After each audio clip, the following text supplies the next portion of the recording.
ರಾತ್ರಿ ದುಃಖದಿಂದಲೇ ಬೇಗ ನಿದ್ದೆಗೆ ಜಾರಿದ್ದಾರೆ ದರ್ಶನ್. ಪತ್ನಿ ಮಗನನ್ನ ಕಂಡು ಕೊಂಚ ನಿರಾಳರಾಗಿದ್ರು ದರ್ಶನ್. ನಿನ್ನೆ ರಾತ್ರಿ ಜೈಲೂಟ ಸೇವಿಸಿ 12 ಗಂಟೆ ಹೊತ್ತಿಗೆ ನಿದ್ರೆಗೆ ಜಾರಿದ್ದಾರೆ. ಮುದ್ದೆ, ಚಪಾತಿ, ಅನ್ನ ಸಾಂಬಾರ್, ಮಜ್ಜಿಗೆ ಸೇವಿಸಿ ನಿದ್ರೆಗೆ ಜಾರಿದ್ದಾರೆ. ಕಳೆದ 2 ದಿನಗಳಿಂದ ಚಡಪಡಿಸ್ತಾ ಇದ್ರು ದರ್ಶನ್. ಪತ್ನಿ ಮತ್ತು ಮಗನ ಭೇಟಿ ವೇಳೆ ಕಣ್ಣೀರು ಹಾಕಿ ಮನಸ್ಸು ಹಗುರ ಆಗಿತ್ತು.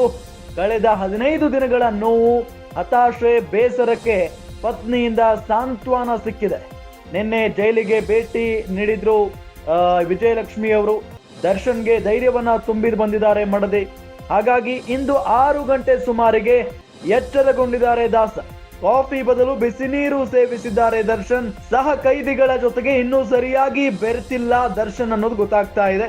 ಕೊಠಡಿಯಲ್ಲಿ ಒಂಟಿಯಾಗಿ ಕುಳಿತಿದ್ದಾರೆ ದರ್ಶನ್. ನಿನ್ನೆ ರಾತ್ರಿ ಜೈಲೂಟವನ್ನ ಸೇವಿಸಿದ್ದಾರೆ. 12 ಗಂಟೆಗೆ ಮಲಗಿದ್ದಾರೆ. ಸಹಜವಾಗಿ ವಿಜಯಲಕ್ಷ್ಮಿ ದರ್ಶನ್ ಅವರನ್ನ ಭೇಟಿ ಮಾಡಿರೋದು ನಾವು ಗಮನಿಸಿದ್ವಿ.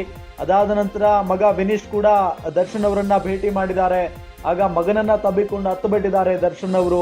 ಸ್ವಲ್ಪ ನಿರಾಳರಾಗಿದ್ದಾರೆ. 15 ದಿನಗಳಾಗಿತ್ತು ಅವರು ಒಳಗಡೆ ಇದ್ದು. ಏನಪ್ಪಾ ಆಗೋಯ್ತು ನನ್ನ ಜೀವನ ಅಂತ ಹೇಳಿ ಯೋಚನೆಯಲ್ಲಿದ್ರು. ಪತ್ನಿ ಮತ್ತು ಮಗನನ್ನ ನೋಡಿ ಸಂತೋಷದಿಂದ ಕಣ್ಣೀರು ಹಾಕಿದ್ದಾರೆ. ಜೊತೆಗೆ ಬಹಳ ನೋವಿನಲ್ಲಿದ್ದಾರೆ ದರ್ಶನ್ ಅನ್ನೋದು ಗೊತ್ತಾಗ್ತಾ ಇದೆ.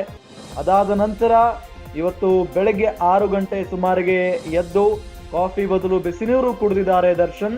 ಸಹ ಕೈದಿಗಳ ಜೊತೆಗೆ ಇನ್ನೂ ಸರಿಯಾಗಿ ಮಾತನಾಡ್ತಿಲ್ವಂತೆ. ಕೊಠಡಿಯಲ್ಲೇ ಒಂಟಿಯಾಗಿ ಕೂತ್ಕೊಂಡ್ಬಿಟ್ಟಿದ್ದಾರೆ ದರ್ಶನ್.